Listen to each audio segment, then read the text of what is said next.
नमस्कार दोस्तों, सभी साथियों को नमस्कार। राधे राधे, जय श्री कृष्णा। दोस्तों कैसे हो दोस्तों? आशा करता हूँ बढ़िया होंगे, सुरक्षित होंगे और एकदम अच्छे से पढ़ाई कर रहे होंगे दोस्तों। तो दोस्तों अपन राजस्थान के इतिहास विषय के बारे में पढ़ रहे हैं। राजस्थान इतिहास विषय के अंतर्गत दोस्तों अपन राजस्थान के सामान्य परिचय की बात कर रहे थे दोस्तों।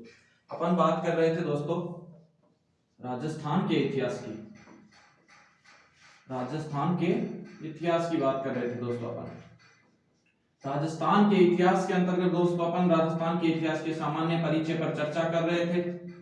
बीती जो क्लास है उसमें अपन सामान्य परिचय पर हल्की हल्की एक झलक देखी थी दोस्तों।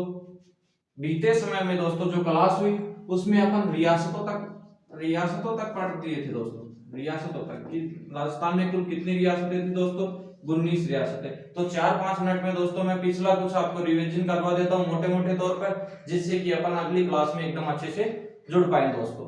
तो देखिए दोस्तों, अपन ने शुरुआत की थी सबसे पहले इतिहास की शुरुआत कब से हुई या इतिहास का जन्म कब से हुआ दोस्तों। तो दोस्तों जो भारत के इतिहास की शुरुआत की बात की थी अपन ने कि भारत के इतिहास की शुरुआत सभ्यता काल से हुई थी, जबकि इसी परिप्रेक्ष्य में अपन ने बात की थी कि राजस्थान के इतिहास की शुरुआत कब हुई थी। तो राजस्थान के इतिहास की शुरुआत अपन ने देखा था कि 7वीं सदी के मध्य में हो चुकी थी, अर्थात राजपूत काल में हो चुकी थी दोस्तों राजस्थान के इतिहास की शुरुआत। इसके बाद दोस्तों अपन ने बात की थी कि राजपूताना शब्द किसने दिया, राजस्थान शब्द किसने दिया दोस्तों, रायथन शब्द किसने दिया दोस्तों। ये सब चीजों पर अपन ने बात की थी दोस्तों। जो राजपूताना शब्द है, राजपूताना शब्द का सर्वप्रथम प्रयोग सन 1800 ईस्वी में किया गया दोस्तों, जॉर्ज थॉमस के द्वारा किया गया। ये मौखिक रूप से प्रयोग किया गया था, लेकिन 1805 ईस्वी में एक विलियम फ्रैंकलिन की एक रचना आई the military memoirs of Mister George Thomas, उसमें लिखित रूप से प्रयोग किया गया। और विलियम फ्रैंकलिन ये रचना लिखते हुए ये कहते हैं कि राजपूताना शब्द का जो मौखिक प्रयोग है वो जॉर्ज थॉमस सन 1800 ईस्वी में कर चुके थे, जबकि जो राजस्थान या रायथन जो शब्द है इसका प्रयोग दोस्तों 1829 ईस्वी में कर्नल जेम्स टोड ने किया था दोस्तों। कर्नल जेम्स टोड की एक रचना आई थी the annals and antiquities of Rajasthan, जिसका दूसरा नाम था the central western Rajput state of India दोस्तों। उसके अंतर्गत कर्नल जेम्स टोड ने 1829 ईस्वी में राजस्थान या रायथन शब्द का उल्लेख किया था दोस्तों। इसके बाद दोस्तों अपन लोगों ने राजपूताना में कुल कितनी रियासतें थी दोस्तों, उन सब का उल्लेख किया। सबसे प्राचीन रियासत मेवाड़ थी, उसके बारे में उल्लेख किया। झालावाड़ सबसे नवीनतम रियासत रही दोस्तों, उसके बारे में उल्लेख किया। जनसंख्या की दृष्टि से जो सबसे बड़ी थी दोस्तों आमेर रियासत, क्षेत्रफल की दृष्टि से सबसे बड़ी थी मारवाड़ रियासत दोस्तों। जबकि देखा जाए क्षेत्रफल और जनसंख्या दोनों की दृष्टि से जो सबसे छोटी रियासत थी वो रियासत थी दोस्तों सापरा रियासत। इसके बाद अपन ने देखा था राजपूताना में एकमात्र जो मुस्लिम रियासत थी दोस्तों वो थी टोंक रियासत। तो इन 19 रियासतों को दोस्तों देखते हुए अपने को यही पता चलता है एक तो मुस्लिम रियासत थी दोस्तों, जबकि दो जाट रियासत थी भरतपुर और धौलपुर। जबकि शेष जो 16 रियासत है दोस्तों वो सभी राजपूत रियासत थी दोस्तों। कैसी रियासत थी दोस्तों? वो सभी राजपूत रियासत थी दोस्तों। तो इसीलिए ये अपन अधिकतर इतिहास में देखते जा रहे, राजपूतों का इतिहास राजस्थान में सामान्यतः पढ़ा जाएगा दोस्तों, ये बेसिक सी बात है। अपन लोगों ने बात कर ली थी रियासतों की कि राजपूताना में कुल जो रियासतें थी दोस्तों, कुल रियासतें थी 19। जो कुल ठिकाने थे दोस्तों, कुल ठिकाने थे 3। मैंने आपको ठिकानों की परिभाषा बता दी थी, ठिकाने क्या है, किस संदर्भ में देखे जाते हैं इनको। जो चीफ कमिश्नरी था, एक चीफ कमिश्नरी था राजस्थान में, एक चीफ कमिश्नरी। देखिए दोस्तों रियासतों की बात हो चुकी थी, कुल 3 ठिकाने हैं जबकि एक चीफ कमिश्नरी है। तो सबसे पहले ठिकानों की बात करते हैं, उसके बाद अपन चीफ कमिश्नरी पर आएंगे। चलिए दोस्तों अब शुरुआत करते हैं ठिकानों की कि राजपूताना में कौन कौन से ठिकाने थे दोस्तों। राजपूताना में दोस्तों 3 ठिकाने थे। एक ठिकाना था नीमराणा ठिकाना था दोस्तों। जो नीमराणा है ये वर्तमान में अलवर में पड़ता है दोस्तों। कहां पड़ता है? अलवर में पड़ता है। जबकि दूसरा जो ठिकाना था वो ठिकाना है दोस्तों लावा।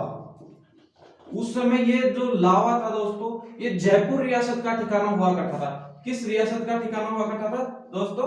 जयपुर रियासत का। लेकिन ये जो लावा है ये वर्तमान में कहां पड़ता है? वर्तमान में टोंक में स्थित है।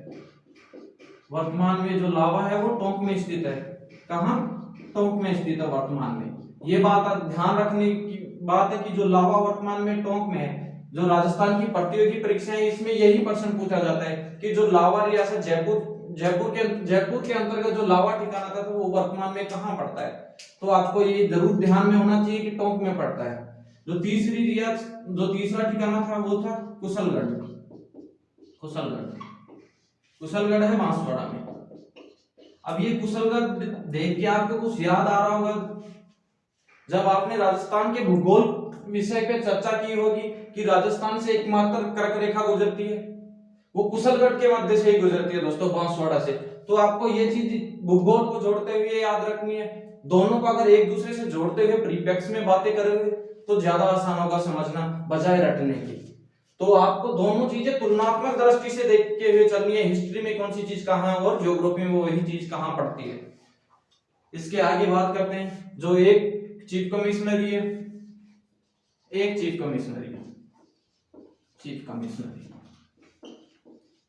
चीफ कमिश्नरी एक है, वो थी अजमेर मेरवाड़ा।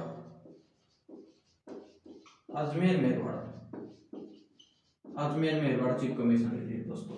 यहां तक की बात हो चुकी है, तीनों ठिकाने हो चुके हैं। पहला ठिकाना निमराना अलवर में है, दूसरा ठिकाना लावा जो जयपुर रियासत के अंतर्गत आता था, वर्तमान में टोंक में है दोस्तों। तीसरा हो चुका है कुशलगढ़ जो बांसवाड़ा में है। इसके बाद की बात की जाए दोस्तों अपन, इसके बाद अब आगे की ओर बात करते हैं दोस्तों। देखिए दोस्तों, राजपूताना पर अंग्रेजों का अधिकार हो चुका था, मतलब ईस्ट इंडिया कंपनी का अधिकार हो चुका था। तो ईस्ट इंडिया कंपनी राजपूताना पर अधिकार करने के लिए किसी क्षेत्र विशेष पर तो अपना मुख्यालय स्थापित करेगी। जैसे बात करें कहीं भी लोकतंत्र है तो लोकतंत्र को चलाने के लिए अलग अलग पद होते हैं, कहीं ना कहीं मुख्यालय होता है, वहां के एक मुख्य अधिकारी भी होते हैं दोस्तों लोकतंत्र को चलाने के लिए। तो जो राजपूताना है, राजपूताना को चलाने के लिए ईस्ट इंडिया कंपनी द्वारा राजपूत रेजिडेंसी की स्थापना कर दी गई। राजपूत रेजिडेंसी की स्थापना कर दी गई दोस्तों ईस्ट इंडिया कंपनी द्वारा। देखिए दोस्तों, अधिकांश गाइडों की बात करता हूं मैं। अधिकांश गाइडों में जो ये राजपूत रेजिडेंसी है 1832 बताया गया है दोस्तों, लेकिन 1832 नहीं है दोस्तों। जो राजपूत रेजिडेंसी है इसकी स्थापना हो चुकी थी दोस्तों, इसकी स्थापना 1818 में हो चुकी थी दोस्तों। जो राजपूत रेजिडेंसी है इसकी स्थापना 1818 ईस्वी में हो चुकी थी, जिसका मुख्यालय जो है, इस राजपूत रेजिडेंसी की स्थापना हो चुकी थी, जिसका मुख्यालय कहाँ रखा गया, जिसका मुख्यालय नई दिल्ली में रखा गया। कहाँ रखा गया दोस्तों, जिसका मुख्यालय दिल्ली में रखा गया।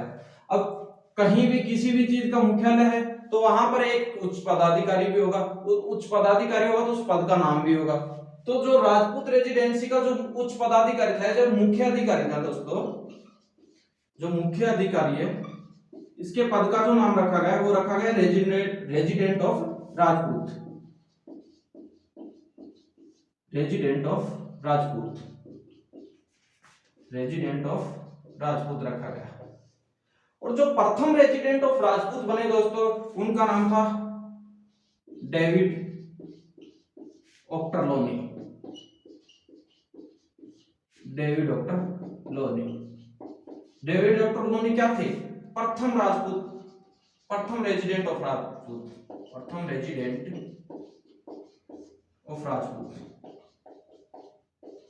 जो प्रथम रेजिडेंट ऑफ राजपूत बने वो कौन बने, डेविड ऑक्टरलोनी। और ये प्रश्न बहुत बार पूछा गया है, जबकि ये बातें बताई नहीं जाती। जो राजपूत रेजिडेंसी की स्थापना वो तकरीबन 1832 से बताई जाती है, लेकिन ऐसा नहीं है। 1832 में तो अजमेर मेरवाड़ा में शिफ्ट कर दिया गया था उसको, जबकि उसकी स्थापना तो बहुत पहले 1818 में हो चुकी थी दोस्तों।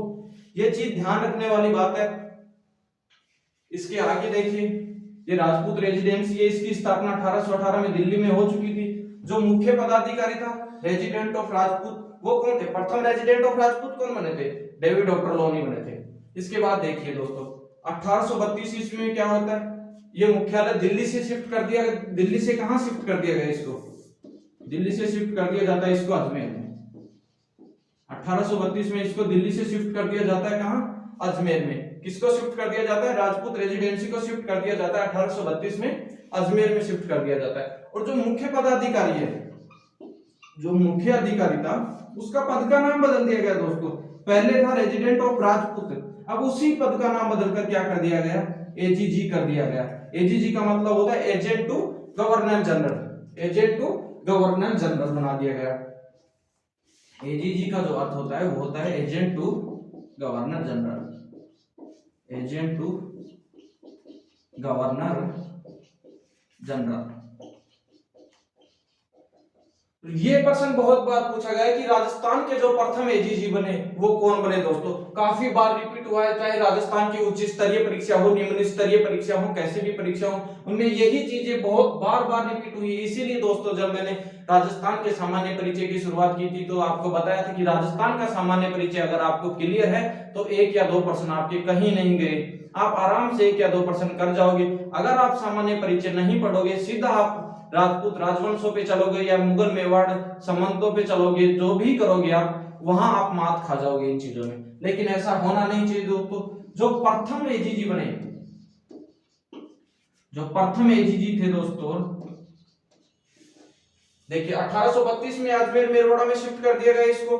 जो प्रथम एजीजी बने थे वो थे मिस्टर लोकेट। कौन थे दोस्तों? प्रथम एजीजी थे मिस्टर लोकेट।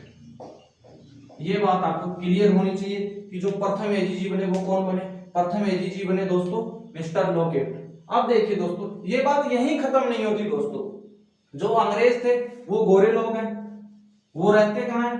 ठंडी जगह, जहां पर भी वो यूरोप महाद्वीप से आए दोस्तों, एकदम ठंडी जगह, वहां गर्मियां पड़ती नहीं है। अब जैसे ही अंग्रेज राजपूताना में आए तो मई जून के समय क्या होता है, राजपूताना में बहुत तीव्र गर्मी पड़ती है और अंग्रेजों को जो गर्मी है वो सहन नहीं हो पा रही थी दोस्तों।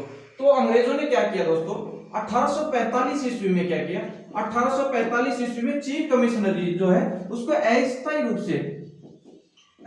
रूप से कहां, सिरोही, माउंट आबू, सिरोही शिफ्ट कर दिया। क्या कर दिया भाई? सिरोही शिफ्ट कर दिया। कब? 1845 में, सिर्फ 2 माह के लिए, मई और जून। 2 माह कौन कौन से? मई और जून में।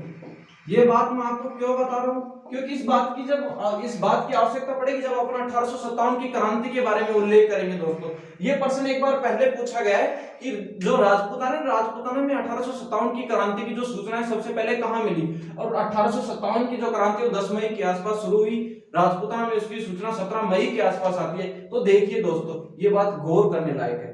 मई जो है, मई का जो महीना है, मई के महीने में जो अंग्रेज अधिकारी एजीजी है वो एजीजी कहां निवास करेंगे? माउंट आबू, सिरोही।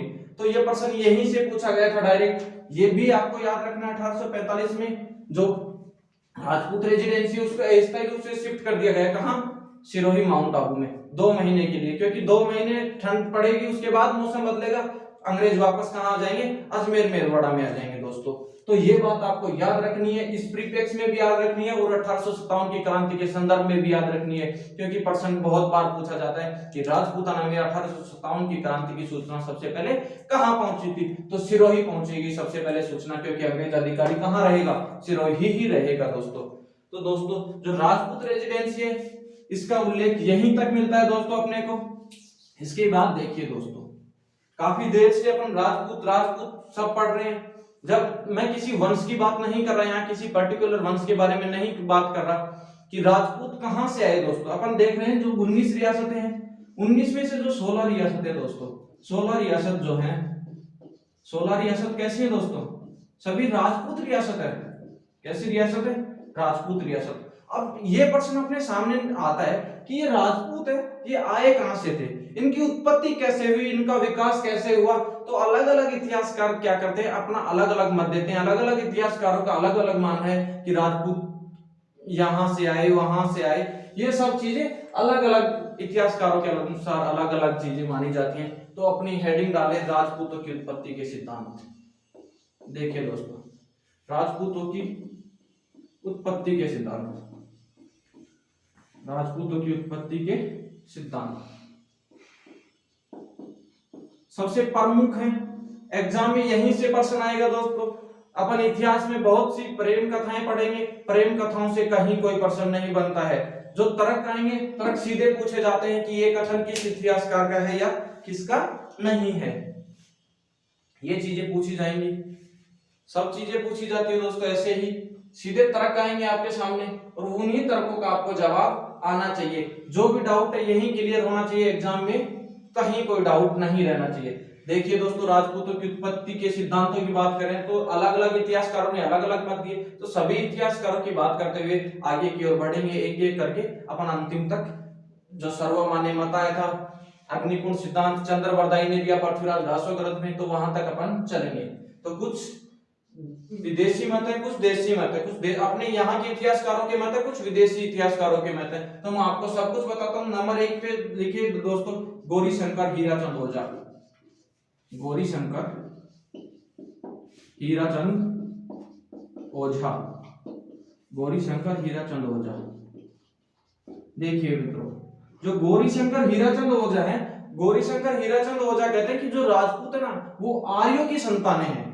गौरीशंकर हीराचंद ओझा कहते हैं जो राजपूत है, राजपूत आर्यों की संतानें हैं। आर्यों को ही क्या बोलते हैं भाई? क्षत्रिय। जो राजपूत है वो आर्यों या क्षत्रियों की संतानें हैं या उनके वंशज है, ये मत सामने आया। तो देखिए एग्जाम में सीधा पूछा जाता है राजपूत आर्यों की संतानें हैं, ये कथन किसका है? तो आपको कहीं कोई डाउट नहीं होना चाहिए, राजपूत आर्यों की संतानें आपके सामने क्लियर हो रहा है। ये मत किसने दिया? इतिहासकार गौरीशंकर हीराचंद ओझा ने दिया। दूसरा नाम आता है सीवी वैद्य।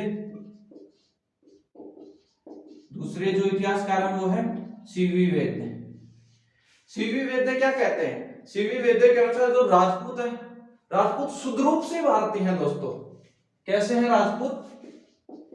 राजपूत शुद्ध रूप से भारतीय हैं।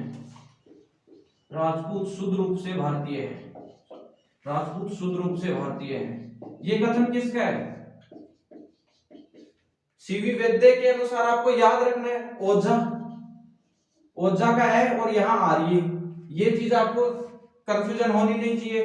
गौरीशंकर हीराचंद ओझा के अनुसार आर्यों की संतान, सीवी वैद्य के अनुसार वैद्य शुद्ध, ये भी क्लियर हो रहा होगा आपको। एक ट्रिक सी हो गई है याद करने की कि सीवी वैद्य के अनुसार राजपूत शुद्ध रूप से भारतीय है, अर्थात वैदिक आर्यों की संतानें हैं, अर्थात वैदिक आर्यों की संतानें हैं, अर्थात वैदिक आर्यों की संतानें हैं। ये कथन किसका है दोस्तों? ये कथन है सीवी वैद्य साहब का। सीवी वैद्य साहब कहते हैं कि जो राजपूत हैं वो शुद्ध रूप से भारतीय हैं, और जो शुद्ध रूप से भारतीय उनको वैदिक आर्य कहते हैं। तो वैदिक आर्य है, दो मत अपने सामने हो चुके हैं, गौरीशंकर हीराचंद ओझा साहब का, दूसरा सीवी वैद्य का। अब देखिए दोस्तों, इतनी बात आपको यहां तक क्लियर हो रही होगी, कहीं कोई डाउट नहीं होना चाहिए। बिल्कुल धीरे धीरे अपनी क्लास आगे की ओर बढ़ रही है। तो तीसरा मत है, तीसरा मत आता है नयन चंद्र सूरी का। नयन चंद्र सूरी का। और जो चौथा मत है वो आता है जनैक भट्ट का। जनैक भट्ट का। देखिए दोस्तों, जो नयन चंद्र सूरी है, नयन चंद्र सूरी का एक ग्रंथ आता है हमीर महाकाव्य। हमीर महाकाव्य, नयन चंद्र सूरी की एक रचना थी हमीर महाकाव्य, जबकि जनैक भट्ट की एक रचना थी पृथ्वीराज विजय। पृथ्वीराज विजय। देखिए दोस्तों, नयन चंद्र सूरी और जनैक भट्ट दोनों अपनी अपनी रचनाओं में हमीर महाकाव्य और पृथ्वीराज विजय में कहते हैं कि जो राजपूत जो है ना सूर्यवंशी है। जो राजपूत है, ये राजपूत कैसे हैं दोस्तों? राजपूत सूर्यवंशी हैं। ये बात कौन कहते हैं? नयन चंद्र सूरी और जनैक भट्ट कहते हैं राजपूत सूर्यवंशी। और ये जो पर्सन है दोस्तों, बीते समय में जो भर्ती हुए शिक्षक, सेकंड ग्रेड अध्यापक की जो भर्ती हुई उसमें नयन चंद्र सूरी का नाम न देकर सीधा जनैक भट्ट का नाम दिया गया था कि राजपूत सूर्यवंशी हैं। ये कथन किसका है? जनैक भट्ट ऑप्शन में था, और एक मत और सामने आया था, वो आया था सूर्यमल मिश्रण भी एक ऑप्शन में था। तो अधिकांश विद्यार्थियों ने सूर्यमल मिश्रण को वहां चुना था। सूर्यमल मिश्रण इसका ऑप्शन नहीं था, इसका सही जवाब था जनैक भट्ट, क्योंकि सूर्यमल मिश्रण तो जो कर्नल जेम्स टोड का मत था कि राजपूत जो है वो सूर्यवंशी है या रघुवंशी है, उस चीज का समर्थन कौन करते हैं? सूर्यमल मिश्रण करते हैं कि राजपूत विदेशी हैं, रघुवंशी हैं, सूर्यवंशी, उस बात का समर्थन करते हैं नयन चंद्र सूरी और सूर्यमल मिश्रण दोनों। जबकि राजपूत सूर्यवंशी हैं, ये बात कौन कहते हैं? नयनचंद्र सूर्य भी कहते हैं और जननायक भट्ट भी कहते हैं। और विकल्प में केवल और केवल जननायक भट्ट थे, नयनचंद्र सूर्य नहीं थे। तो वहां विद्यार्थी भ्रमित होकर सूर्यमल मिश्र जो बूंदी के दरबारी कवि थे वो ऑप्शन में दिया गया और सभी विद्यार्थी वहां भ्रमित हुए। दोस्तों तो आपको भ्रमित नहीं होना है, जो चीजें दिख रही हैं सब कुछ आपको क्लियर है दोस्तों। तो नंबर 5 पे आते हैं दोस्तों कौन? गोपीनाथ शर्मा। गोपीनाथ शर्मा, गोपीनाथ शर्मा। और इनका जो साथ देते हैं वो देते हैं डॉक्टर भंडार, डी.आर. भंडारकर, देवदत्त भंडारकर, डी.आर. भंडारकर इनका साथ देते हैं दोस्तों। डी.आर. भंडारकर साहब और गोपीनाथ शर्मा साहब क्या कहते हैं दोस्तों?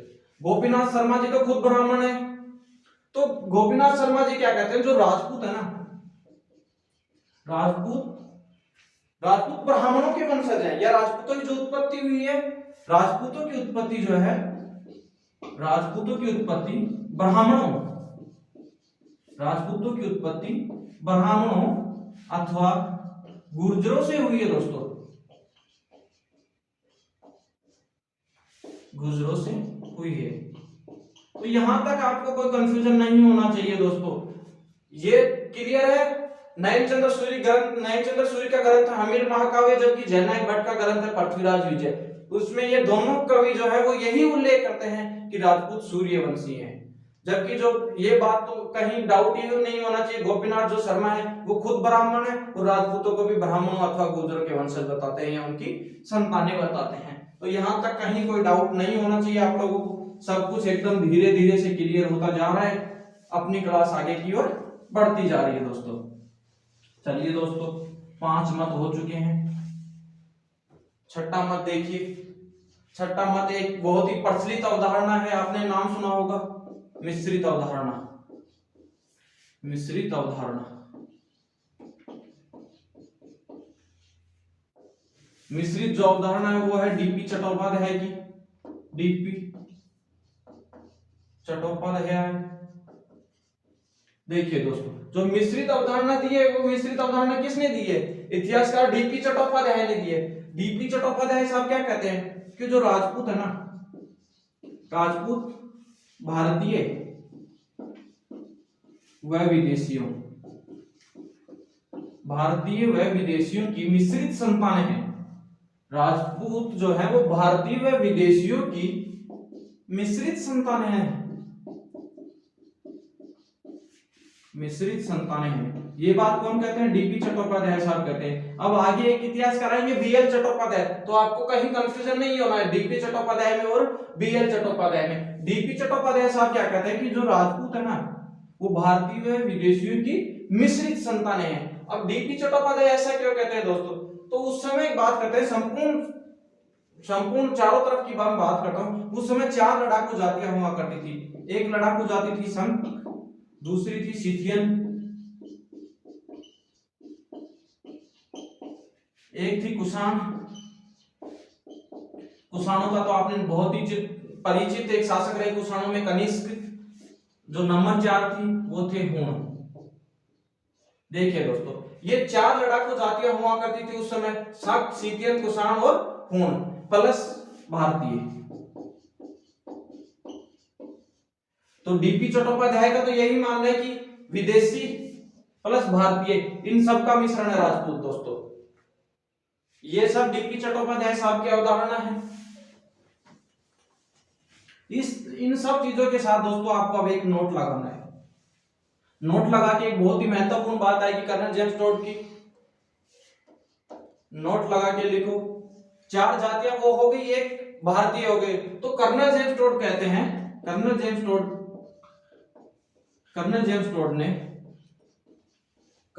टोड ने राजपूतों को 5वीं जाति की संज्ञा दी। कर्नल जेम्स टोड ने राजपूतों को 5वीं जाति की संज्ञा दी। किसकी संज्ञा दी? 5वीं जाति की संज्ञा दी। देखिए दोस्तों सबसे महत्वपूर्ण बात निकलकर सामने आ रही है कि राजपूतों को जो 5वीं जाति की संज्ञा देते हैं वो कौन से इतिहासकार देते हैं? इतिहासकार कर्नल जेम्स टोड जो राजस्थान के इतिहास के पितामह हैं, वो कहते हैं कि जो राजपूत हैं वो 5वीं जाति की संज्ञा देते हैं। कौन? कर्नल जेम्स टोड साहब देते हैं दोस्तों। हम देखिए दोस्तों 5 मत अपने सामने हो चुके हैं। छठवें मत पे अपन आते हैं। छठवां मत आता है बीएल चट्टोपाध्याय साहब का। बीएल चट्टोपाध्याय, अभी मैंने जस्ट आपको बताया है दोस्तों, बीएल चट्टोपाध्याय और डीपी चट्टोपाध्याय में आपको कंफ्यूजन नहीं होना है। जो बीएल चट्टोपाध्याय साहब है वो कहते हैं कि जो राजपूत हैं, राजपूत सामाजिक व राजपूत जो है वो सामाजिक व आर्थिक क्रियाओं की उपज है। सामाजिक व आर्थिक क्रियाओं की उपज है। सामाजिक व आर्थिक क्रियाओं की उपज है। आर्थिक क्रियाओं की उपज है। ये बात कौन कहते हैं? बीएल चट्टोपाध्याय साहब कहते हैं कि जो राजपूत है वो सामाजिक व आर्थिक क्रियाओं की उपज है। जबकि इसके विपरीत जो डीपी चट्टोपाध्याय साहब, डीपी चट्टोपाध्याय थे, डीपी चट्टोपाध्याय क्या कहते हैं? जो राजपूत है भारतीय प्लस विदेशियों की मिश्रित संतानें हैं। वो बात मैंने आपको बताई कि 5 लड़ाकू जातियां थी, शक, सीटियन, होन और कुषाण, प्लस 5वीं जाति भारतीय। और वही संज्ञा कौन दी? राजपूतों को 5वीं जाति की संज्ञा कौन देता है? कर्नल जेम्स टोड देता है दोस्तों। एक दूसरे को जोड़ते हुए चलिए, सब कुछ सारे कंसेप्ट क्लियर हो जाएंगे। और एग्जाम में हमेशा इस तरह की पूछे जाते हैं। जैसे पूछ लिया जाएगा राजपूत सामाजिक व आर्थिक क्रियाओं की उपज है, कथन किसका है? तो आपका जवाब होना चाहिए बीएल चट्टोपाध्याय है दोस्तों। वहां आपका जवाब डीपी चट्टोपाध्याय नहीं होना चाहिए। चलिए दोस्तों 7वीं बात करते हैं। कुछ विदेशी मत भी अपने सामने आते हैं दोस्तों। कर्नल जेम्स टोड, इतिहासकार आते हैं colonel James Tod. Colonel James Tod के अनुसार, कर्नल जेम्स टोड के अनुसार जो राजपूत है ना दोस्तों, शक व सीथियनों के वंशज है, या शक व सीथियनों की संतान है। कर्नल जेम्स टोड के अनुसार राजपूत शक व सीथियन, राजपूत शक व सीथियनों के वंशज हैं। राजपूतों की उत्पत्ति कहां से मानते हैं कर्नल जेम्स टोड? शक व सीथियनों के वंशज है। ये बात कौन कहते हैं सब? कर्नल जेम्स टोड कहते हैं। देखिए दोस्तों यहां पर नोट लगा के फिर से एक बात आपको लिखनी है। कर्नल जेम्स टोड क्या कहते हैं कि राजपूत कैसे हैं? कर्नल जेम्स टोड के अनुसार राजपूत, कर्नल जेम्स टोड के अनुसार राजपूत विदेशी हैं। कैसे हैं दोस्तों? राजपूत विदेशी हैं। ये बात कौन कहते हैं? कर्नल जेम्स टोड कहते हैं। कर्नल जेम्स टोड कहते हैं राजपूत विदेशी। और मैंने अभी आपको बताया कि 4 विश्व में 4 लड़ाकू जातियां थी, शक और सीथियन। इनके वंशज कौन बताया था? कर्नल जेम्स टोड ही बताते हैं राजपूतों को। तो नोट लगा के आपको ये बात लिखनी है कि राजपूत विदेशी हैं। ये कथन किसका है? ये कथन कर्नल जेम्स टोड का है दोस्तों। यहां तक सब कुछ क्लियर हो रहा होगा? कहीं कोई दिक्कत? और अगर दिक्कत है तो दिक्कत यहीं क्लियर हो जानी चाहिए, आगे एग्जाम तक दिक्कत जानी नहीं चाहिए दोस्तों। चलिए दोस्तों नोट लगा के लिखिएगा। कर्नल जेम्स टोड के अनुसार, कर्नल जेम्स टोड के अनुसार, कर्नल जेम्स टोड के अनुसार राजपूत विदेशी हैं। कर्नल जेम्स टोड के अनुसार राजपूत विदेशी हैं। राजपूत विदेशी हैं। देखिएगा दोस्तों बीते समय एग्जाम में ये चीज नहीं पूछी गई। मैंने अभी आपको बताया कि राजपूत सूर्यवंशी हैं। वो बात किसने की? नैनचंद्र सूरी और जननायक भट्ट ने। दोस्तों देखिएगा ये जो मत है राजपूत विदेशी हैं, इस मत का समर्थन कौन करते हैं? इस मत का समर्थन करते हैं सूर्यमल मिश्रण व नयनचंद्र सूरी। कौन करते हैं? सूर्यमल मिश्रण व नयनचंद्र सूरी। नयनचंद्र सूरी। देखिए दोस्तों मैं यही कंफ्यूज आपका क्लियर करना चाह रहा था। जो राजपूत विदेशी हैं इस बात का समर्थन कौन करते हैं? सूर्यमल मिश्रण और नयनचंद्र सूरी। जबकि नयनचंद्र सूरी अपने ग्रंथ हमीर महाकाव्य में ये बात भी कहते हैं कि राजपूत सूर्यवंशी हैं। तो यही सेकंड ग्रेड में यहीं से उलझाया गया था विद्यार्थियों को। सूर्यमल मिश्रण ऑप्शन में दिया गया था। कहीं भी कहीं ना कहीं डाउट की स्थिति यहां पैदा की गई थी दोस्तों। और 40% विद्यार्थियों का जवाब सूर्यमल मिश्रण ही रहा था दोस्तों। तो आपको वहां कंफ्यूज नहीं होना है दोस्तों। ये विदेशी इस चीज का समर्थन कर रहे हैं। नयनचंद्र सूरी भी इस बात का समर्थन कर रहे हैं कि राजपूत विदेशी हैं। लेकिन नयनचंद्र सूरी एक बात अपने ग्रंथ हमीर महाकाव्य में ये भी कहते हैं कि राजपूत सूर्यवंशी हैं। और इस बात का समर्थन जननायक भट्ट भी करते हैं अपने ग्रंथ पृथ्वीराज विजय के अनुसार। चलिए दोस्तों 8वां मत देखिए। इतिहासकार आते हैं Vincent A Smith. Vincent A Smith. Vincent A Smith, Vincent A Smith जो इतिहासकार है, विंसेंट ए स्मिथ इतिहासकार कहते हैं कि जो राजपूत है ना, राजपूत यूची, राजपूत जो है वो यूची हुणों, यूची हुणों तथा गुर्जरों के वंशज हैं, गुर्जरों के वंशज हैं। ये बात कौन कहते हैं? इतिहासकार विंसेंट ए स्मिथ कहते हैं कि जो राजपूत है यूची हुणों तथा गुर्जरों के वंशज हैं दोस्तों। जबकि कर्नल जेम्स टोड साहब है, कर्नल जेम्स टोड साहब क्या कहते हैं कि जो राजपूत है, कर्नल जेम्स टोड साहब के अनुसार राजपूत कैसे हैं? शक और सीथियनों के वंशज हैं। जबकि विंसेंट ए स्मिथ के अनुसार राजपूत हुणों, यूची व गुर्जरों के वंशज हैं। नौवां मत आता है अलेक्जेंडर और कनिंघम का। अलेक्जेंडर व कनिंघम, इतिहासकार आते हैं अलेक्जेंडर व कनिंघम। इतिहासकार अलेक्जेंडर व कनिंघम के अनुसार, इतिहासकार अलेक्जेंडर व कनिंघम के जो अनुसार राजपूत जो हैं विदेशी जाति कुषाण, राजपूत कुषाणों के वंशज हैं। राजपूत जो है वो क्या है? कुषाणों के वंशज है दोस्तों। देखिए दोस्तों, आपके सामने चारों जो विदेशी जाति है उनके मत हो चुके हैं। कर्नल जेम्स टोड के अनुसार शक व सीथियनों के वंशज हैं, जबकि विंसेंट ए स्मिथ के अनुसार जो है राजपूत हुणों के वंशज हैं, हुणों, यूची व गुर्जरों के वंशज। जबकि इतिहासकार अलेक्जेंडर और कनिंघम साहब क्या कहते हैं? अलेक्जेंडर और कनिंघम साहब कहते हैं कि जो राजपूत है वो कुषाणों के वंशज है। राजपूत जो है वो कुषाणों के वंशज है। अब देखिए दोस्तों, राजपूतों की जो उत्पत्ति के बारे में जो सर्वमान्य सिद्धांत है, जो सबसे प्रचलित जो सिद्धांत चलता आ रहा है, अब अपन उस सिद्धांत की तरफ बढ़ते हैं दोस्तों, आगे की ओर बढ़ते हैं और उस सिद्धांत की बात करते हैं। जो राजपूतों की उत्पत्ति के सिद्धांत में जो सर्वप्रचलित या जो सबसे मान्य सिद्धांत है वो है अग्निकुंड सिद्धांत। अग्निकुंड सिद्धांत, कौन सा सिद्धांत? अग्निकुंड सिद्धांत। अग्निकुंड सिद्धांत का उल्लेख कौन करते हैं? चंद्रवरदाई।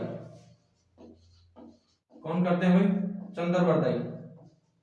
चंद्रवरदाई की एक रचना थी पृथ्वीराज रासो। पृथ्वीराज रासो, चंद्रवरदाई अपने ग्रंथ पृथ्वीराज रासो में एक अग्निकुंड सिद्धांत का क्या करते हैं? उल्लेख करते हैं दोस्तों। पृथ्वीराज जो रासो ग्रंथ है मित्रों, इसके 8 भाग हैं। ये जब मैं आपको ग्रंथ पढ़ाऊंगा उस समय भी पूरा बताऊंगा, लेकिन मैं भी आपको बता देता हूं दोस्तों। इसके 8 टोटल कितने भाग हो गए दोस्तों? इसके 18 भाग हो गए पूरे। कितने भाग हो गए? 18 भाग हो गए। पृथ्वीराज जो रासो ग्रंथ है इसके 18 भाग है मित्रों। इसमें से जो 8 भाग है, 8 भागों की रचना किसने की थी? खुद चंद्रवरदाई ने। खुद चंद्रवरदाई ने इनकी रचना की थी। जबकि जो शेष 6 भाग हैं, 6 भागों की जो रचना की थी वो की थी राजाबाई ने। 8 और 6 14, जो 4 भाग बचे हुए हैं मित्रों, 4 भागों की जो रचना की थी वो जलहन ने की थी। जलहन ने की थी। बीते समय ये प्रश्न भी पूछा गया, जो पृथ्वीराज रासो ग्रंथ है इसकी रचना पूर्ण किसने की थी दोस्तों? तो आपका जवाब होना चाहिए जलहन। जो पृथ्वीराज रासो ग्रंथ है इसके उद्धारक कौन है? इसके उद्धारक है colonel James Tod. Prithviraj Raso जो ग्रंथ है इसके उद्धारक है colonel James Tod. Prithviraj Raso ग्रंथ के जो उद्धारक है वो उद्धारक है colonel James Tod. Colonel James Tod उद्धारक का मतलब समझ रहे हो? सबके सामने इसको किसने लाया? कर्नल जेम्स टोड ने इस जो ग्रंथ है पृथ्वीराज रासो इसको सबके सामने पेश किया था दोस्तों। तो कर्नल जेम्स टोड भी इसके उद्धारक हो गए। जो पृथ्वीराज रासो ग्रंथ है इसमें चंद्रवरदाई जो अग्निकुंड का सिद्धांत है, अग्निकुंड का सिद्धांत प्रस्तुत करते हैं भाई। अब देखिए इस अग्निकुंड सिद्धांत पर अपन बात करते हैं कि चंद्रवरदाई क्या कहते हैं इसके अनुसार इस सिद्धांत में। देखिए तो चंद्रवरदाई मानते हैं कि जो आबू पर्वत है, आबू पर्वत पर एक मुनि हुआ करते थे, वशिष्ठ मुनि। तो वशिष्ठ मुनि यज्ञ कर रहे थे दोस्तों। तो यज्ञ में जो अग्निकुंड है, अग्निकुंड से 4 जीवों या 4 संतानों की उत्पत्ति होती है दोस्तों। अग्निकुंड से 4 जीवों या 4 संतानों की उत्पत्ति होती है। उनमें से जो सबसे बड़ी संतान होती है वो होती है प्रतिहार, जो नंबर 2 पर होती है परमार, नंबर 3 पर होते हैं चालुक्य अथवा सोलंकी, और जो नंबर 4 अंतिम होते हैं वो चौहान या चौहान। तो लिखिएगा दोस्तों, जो चंद्रवर्धय का अग्निकुंड सिद्धांत है, इस सिद्धांत के अनुसार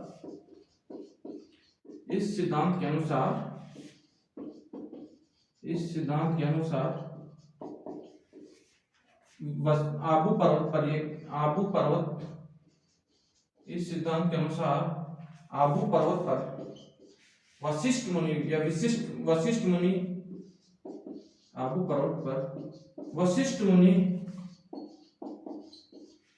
के यज्ञ में, वशिष्ठ मुनि के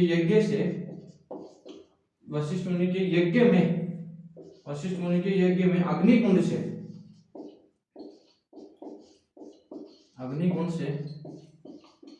4 संतानों या जीवों की उत्पत्ति हुई। 4 संतानों या जीवों की उत्पत्ति हुई दोस्तों, 4 संतानों या जीवों की उत्पत्ति हुई। चंद्रवर्धय अपने जो ग्रंथ पृथ्वीराज विजय में अग्निकुंड सिद्धांत के बारे में उल्लेख करते हुए लिखते हैं कि आबू पर्वत पर जो वशिष्ठ मुनि हैं वो यज्ञ कर रहे थे, तो उनके अग्निकुंड जो है उनसे 4 संतानों की उत्पत्ति होती है। जो सबसे बड़ी संतान होती है वो होती है प्रतिहार, नंबर 2 पर होते हैं परमार, नंबर 3 पे होते हैं चालुक्य या जिनको सोलंकी बोलते हैं, चालुक्य या सोलंकी, और नंबर 4 पर होते हैं चौहान या चौहान। ये राजपूतों की उत्पत्ति के बारे में सर्वमान्य सिद्धांत है, सर्वमान्य या सर्वप्रचलित सिद्धांत है। राजपूतों की उत्पत्ति के संदर्भ में सर्वमान्य या सर्वप्रचलित सिद्धांत अगर कोई है तो वह अग्निकुंड का सिद्धांत चंद्रवर्धय ने दिया था। चलिएगा दोस्तों आगे की ओर बढ़ते हैं। यहाँ पर जो राजस्थान का जो सामान्य परिचय है, यहाँ पर राजस्थान का सामान्य परिचय पूरा हो जाता है दोस्तों। अब अपन अपने राजस्थान का जो इतिहास विषय है इसमें आगे की ओर बढ़ते हैं।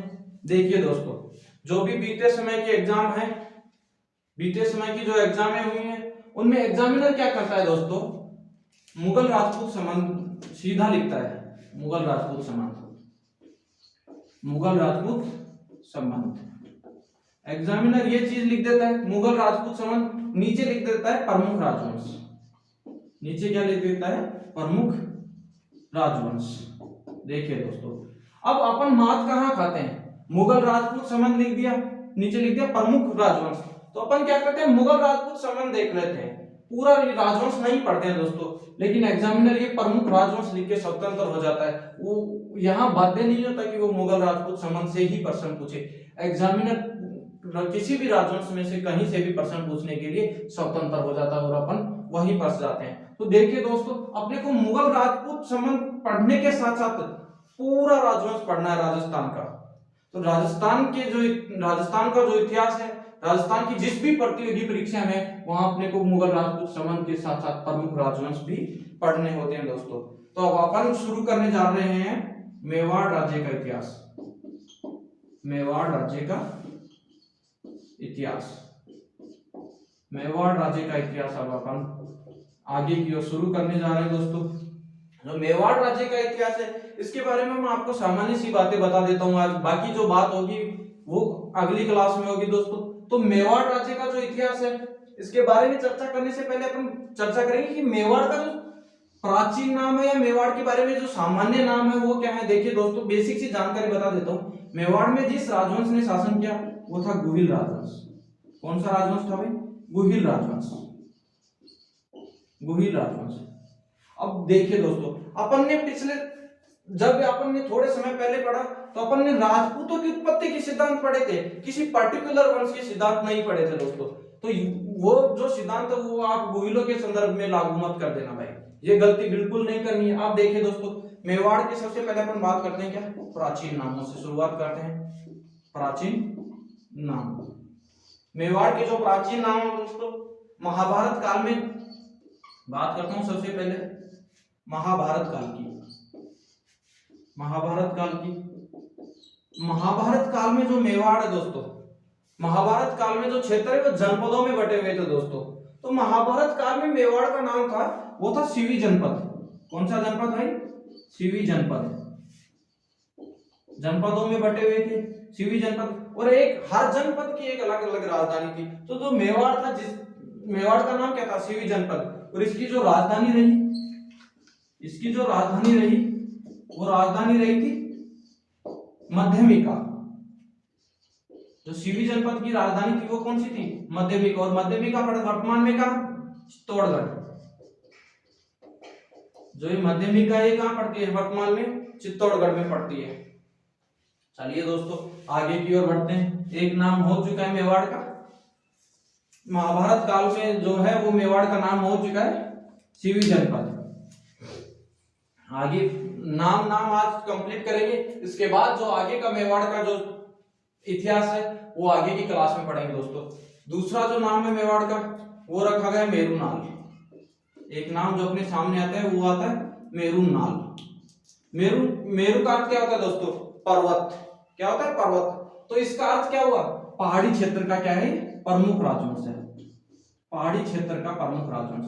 पहाड़ी क्षेत्र का प्रमुख राजवंश होने के कारण इसका नाम क्या पड़ा? मेरुनाल। पहाड़ी क्षेत्र का प्रमुख राजवंश। अब देखिए दोस्तों, राजस्थान के जब आप भूगोल का अध्ययन करेंगे तो आप अरावली पर्वतीय प्रदेश पढ़ेंगे। तो अरावली पर्वतीय प्रदेश का विस्तार कहाँ है? सिरोही में है, उदयपुर में है। तो देखिए दोस्तों, जो मेवाड़, उदयपुर, चित्तौड़, उसके आसपास का क्षेत्र मेवाड़ कहलाता है। तो पहाड़ी क्षेत्र का अधिकांश हिस्सा कहाँ है? अरावली पर्वतीय प्रदेश का राजस्थान में, सिरोही, उदयपुर। तो पहाड़ी क्षेत्र का प्रमुख राजवंश होने के कारण इसका नाम क्या पड़ा? मेरुनाल पड़ा।